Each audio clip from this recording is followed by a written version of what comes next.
Hey, it's me. I am doing my annual seashell painting video. I just decided that it was gonna be an annual thing because I did this last summer and some of you have been requesting that I do it again. So, is it an annual thing? Remind me next summer if you wanna see it again at that point. Yeah, painting on seashells, okay? It's just a fun, easy, artistic project that basically anyone can do. Basically everything that I do on my channel is pretty simple. Where was I going with that? Anyhow, I still have my good old box of seashells here. I will show you all of them very soon, friend. Actually, I don't really know what I'm waiting for. Let's just do it now. Okay, so I'm just gonna start setting out my shell collection. Some of these are ones that I've been hoarding for ages, but most of the interesting ones were actually given to me recently by my grandma just for me to paint on, so thank you, Mima. These I definitely purchased like 8 years ago because I couldn't find anything other than ones like this on the beach. These actually look really pretty all together. Look at these. Those are freaking wonderful. These almost look fake. They're so perfect. An actual unicorn horn. Whoa, that's a color. You're pretty. And this one's my pet. But I'm gonna start with the one that is just calling to me. Shh, listen. Raya. Did you hear that? This massive conch shell is a must. I've never painted a shell like this before, but it took me all of 3 seconds to figure out what I wanted to do. This is a hint. Okay, let's get into it. Starting with some delicious tan paint. And I'm gonna kind of mix together a, cone color. You'll never guess what I'm painting now. Ah, that's nice. I'd eat that. We have some old paint coming up from the bottom. That's color contamination. It's okay. I'm painting the bottom part of this as a cone because the shell is kind of in the shape of an ice cream cone. Kind of. A little bit. Changed my mind about that color though. It needs to be lighter. There. Who's hungry? Ready for some ice cream? Ooh, vanilla. Soft serve. Painting that on top. So I did look back at last year's seashell painting video. I am going to blur this old footage just in case some of you haven't seen it and want to watch it, so this insert really has no value. And I noticed something that deeply disturbed me about that video, and I want to take the time to address it. I didn't make a single dessert-themed shell. Not one. And I'm simply appalled. So I knew that I needed to make things right. We have to do a dessert-themed shell, and that's how this was born. Oh, that was weird timing talking about birth right there in that moment. Well, this will never look the same. Great, switching attention, Posca pens. I'm gonna draw on the cone lines, which I've already messed up on. Oopty. What's oopty? I'm pretty sure I did paint the last batch of shells. Maybe not before I got my Posca pens, but before my love of Poscas was, fully flowered. I don't know how else to put this. What a game changer these are. I was able to do so much more detailed designs more quickly with the help of my Poscas. Not sponsored, just obsessed. I'm adding some drippy chocolate along the top of the cone because chocolate makes things better. I wasn't trying to be creepy with that, but it really kind of was. Okay, and you didn't think I was going to not add sprinkles to this, did you? Because if you did think that I was not going to add sprinkles, then you were not correct, because I am. I also tried painting the top of the shell as if it's a cherry. I'm not sure how well that translates. It may just look like Rudolph the red-tipped conch shell. No. But then again, maybe it's kind of cute. Back to the sprinkles, though. Play the song.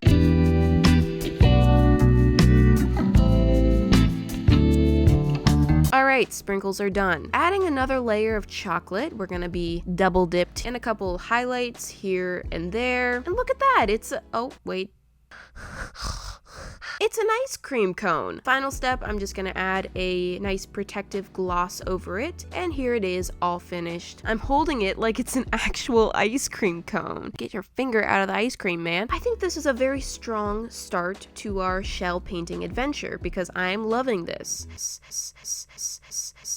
I did find a flaw right here, so let me just emphasize that. But, you know, shells have a lot of little ridges and bumps that makes creating super crisp lines very difficult. So overall, this is good. Back to the collection. Who's next? Ah, another big boy. This shell was just made to be painted. It's such a large, flat surface. You could really do anything on here, which actually made it a bit more difficult to settle on a single idea. Eventually, I have committed to something that you do not know yet. The mystery. the intrigue. I'm starting out with that same tan paint, but this time it's actually going to be the sand because I'm creating an ocean scene. Wow, that mystery didn't last. I did something similar to this last time. The blur is back where I painted an ocean on a shell, but this time I'm trying to make a cartoony look. I don't want this to be realistic. Oh, more fun with Posca pens just popping out of nowhere. The ocean scene is just going to be my background, so I want to refrain from adding too many details. I say that as I draw like thousands of little dots. I'm gonna be putting some cartoony characters in the foreground, so let's keep this simple and cartoony. All right, the beach is ready, the sun is shining, the waves are going. Who are we bringing to the beach? Is it a crossing guard directing traffic? No, that's actually Georgie holding a popsicle. And where there's food involved, you know who's gonna pop their head in.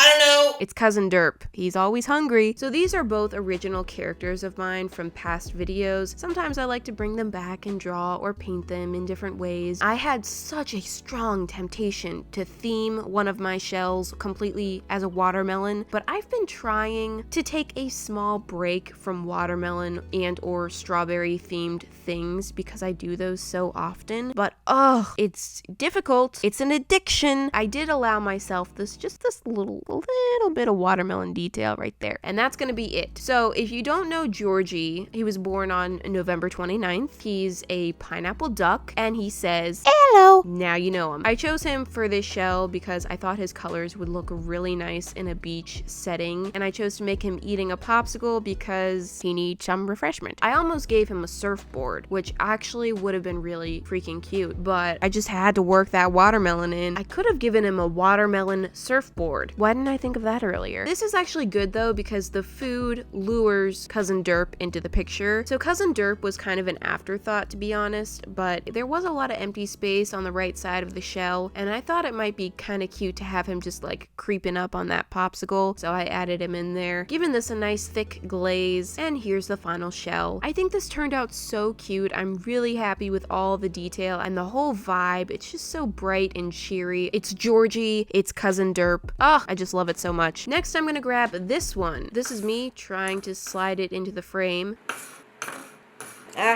I just wanted it to land in the exact perfect center. Is that too much to ask? Whatever, I'm letting that one go. This one I'm gonna start by painting the edge tan. I've literally started every shell the same way. So as I was agonizing over design ideas for my shells, Jordan said that he wanted me to do a pizza themed one, so I'm gonna do that. I guess this is his thing because several years ago I forced him to paint squishies with me, and this was the one and only squishy he's painted. It's a pizza themed cupcake. So I'm noticing a trend here. Anyway, this one was quite tricky to paint because the ridges are very deep, so getting perfectly straight lines is not gonna happen, but that's okay. That's the look. Time for some toppings. My favorite is actually just classic cheese pizza. Some people say it's plain. I prefer the word pure, but Jordan loves all the toppings, so I'm gonna add them. Also, they do make it look a lot more interesting. And I'm gonna very messily put on that clear coat, and here's the pizza shell. The choppiness of the lines kind of makes it look like pixel art or something. It's kind of cool. Also, the glaze hadn't dried completely when I filmed this, so just try to ignore that there are still a few cloudy spots. They did dry completely clear eventually. Moving on, I had to choose this shell. It's kind of like the iconic shell, but this is the only one of its kind that I've ever had. I am noticing the edge is pretty jagged where parts of it have kind of chipped away, so I'm wondering if I can just...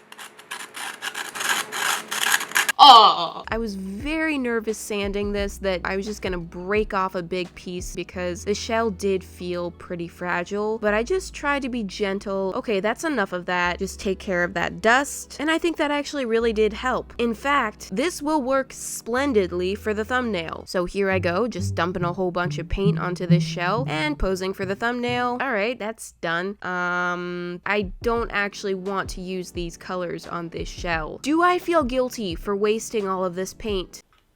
Maybe. Which is why I'm gonna grab a random shell and use this to paint it. Luckily, these colors kind of mix together nicely. I don't really know what to do with this now. We'll deal with that later. I am gonna just toss the rest of this. Goodbye. You were loved, and I'm sorry. Once that finally dried up, I'm just gonna go over it with a white base coat, cover it up, and forget about it. And now I'm prepping my actual paint. Bloop, boop, poop. I wanted to create 2 variations of deep purple, but the thing is, I was completely out of my deep purple paint. Well, wait, that's actually not true. I have a completely brand new set of paint with all the purple I could want, but I still have a couple tubes of my old set that I wanted to finish before breaking into the new set, so I tried to use those to mix myself a deep purple. This was getting real yucky and real desaturated, so I broke down and used my fresh tube of purple paint. Dang it! Analysis of why I couldn't get a bright purple while using the paint that I had. The reason is the red paint that I had left was a slightly orange red, which means it contains a small amount of yellow, which is the complementary of purple, which means it will ultimately desaturate the whole color. So yeah, it wasn't really gonna happen. I'm lost. I'm gonna be doing a purple, pink, orange, and yellow color scheme, which I think is a quite pretty combination. So I'm applying these colors as stripes, very ugly, streaky stripes, and then just building up the layers to try to get nice, strong coverage. Shaky, shaky, shaky, shaky, shaky. There we go. And from here, I'm gonna start blending the colors together to create a gradient. I do a lot of gradients, and I like to do it this way most of the time. It's just easier to be able to first worry about building up the colors, and then once that's done, blend them together, instead of having to blend every single layer, wait until the end, and then blend. Oh, a thing that I said that rhymes. I will say these colors did not turn out as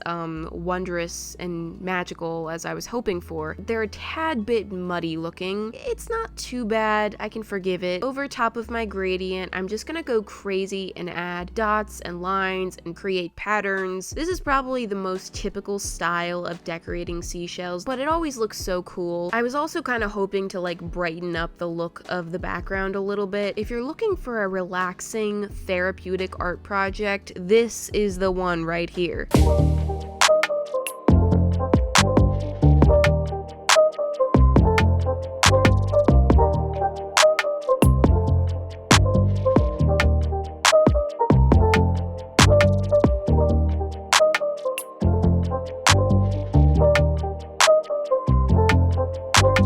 And it's finished. Oh, look at that shine. I am really liking this color scheme and the way it all looks. I think the pop of blue is really nice also. Very happy with the results of this one. It came out so pretty. All right, so remember this one. You didn't think I would just leave it alone, did you? So what can I do with a muted periwinkle background? Well, since this is kind of a bonus shell that I didn't even plan on painting, I kind of didn't think about it too much. I just decided to quickly paint some clouds on there, sure, and use some of my leftover paint to give them some shadows. And then let's just go ahead, let's add some rainbows to that. So yes, I'm trying to take a break from strawberry and watermelon, but why am I ignoring my true addiction? Why don't I take a break from rainbow? Because that may not be possible. Like if I tried to not do anything rainbow for like say a month, I might die. And I'm not really trying to die yet. I'm 25. No. Okay, no. Maybe I will take a rainbow fast at some point, but let's work on one vice at a time, okay? Strawberry and watermelon first, and then we'll talk rainbow. Potentially. Maybe. So there's that one. I think it's not bad considering I really did just kind of throw it together without thinking. I did leave purple out of the rainbow because the background is already kind of purple, plus these rainbows were already getting real thick. This one is a little messier than my usual work, but I don't know, I kind of like it. All right, next. This one, I have a bit of a different plan. I'm gonna paint on the inside instead of the outside. So starting with some light blue paint, spread that on in there. Oh, there's a hair. Come on, get out. Once I did get a nice solid light blue base, I'm bringing in my darker blue paint, taking a second to play in it, and then using it to create a little bit of depth, just kind of mushing it all together to create kind of cool underwater look. Ooh, that's pretty. And I'm using my Poscas to draw on an ocean floor. floor, and I'm gonna be creating kind of a coral reef type of thing here, just adding and building up different colorful coral and sea stuff that I'm just making up. I added a black outline. Ugh. Hated the way I did that. I still went ahead with the black outline, but take it down a notch and outline a little bit less. And then I also added silver metallic outlines to certain things as well. And boom, just need to add the clear coat. Oh, that's frustrating to watch. This one was really quick and simple, but I think it came together nicely. It's pretty cool looking. It's like you're carrying a little piece of the ocean inside of a shell. Cute and mini. All right, hey, we're starting to thin out this pile a little bit. How about you next? Surprise, but not really. So let me admit, I wanted to paint this as a strawberry. I mean, let's be honest, wouldn't that have been really cute? But no, I had to come up with an alternative idea. I've painted it pink. I'm adding a second coat, and I just closed my hand around wet paint. Smart. I'm gonna add some darker pink at the bottom to give this a little bit of a gradient. Probably should have just left it like that. So what I'm trying to do now is turn this into a dragon fruit. I am sidestepping away from the strawberry, but it is still a pink and green fruit, so we're not going that far. Turns out they're not as easy to use for a design as a strawberry though, probably because they have quite intricate and very specific characteristics that are kind of hard to stylize. It's not like a strawberry where you can just paint anything red, throw a little leafy wig on it. Dragon fruit, not so much. They've got all this little stuff going on, but I don't know how well this is representing a dragon fruit. I tried. Usually I like to leave one side of the shell just like plain natural, but one of the coolest things about dragon fruit is the inside. It kind of looks like a Dalmatian. A Dalmatian in a dragon fruit costume. That's my next character idea. I claimed it. Nobody cares. Anyway, I wanted to incorporate the inside of the fruit because it's so cool looking, and I thought it might help to show that this is supposed to look like a dragon fruit. Honestly, not sure how I feel about this one. I'm holding it upside down. I don't know if I love this. No, I do. I don't love this. You can decide if you're feeling it or not. For me, it's just kind of weird. Sorry to end on that one, but that's actually the last shell I'm going to paint for this video. There are quite a few shells that I didn't get to paint that I would have liked to, but I'm out of time for this week, so those will go back in the box for later. I hope you guys like the shells. I think I like this batch even more than last year's. I really tried to give a variety of ideas and different styles. Thank you for watching, and I'll see you next week. Bye!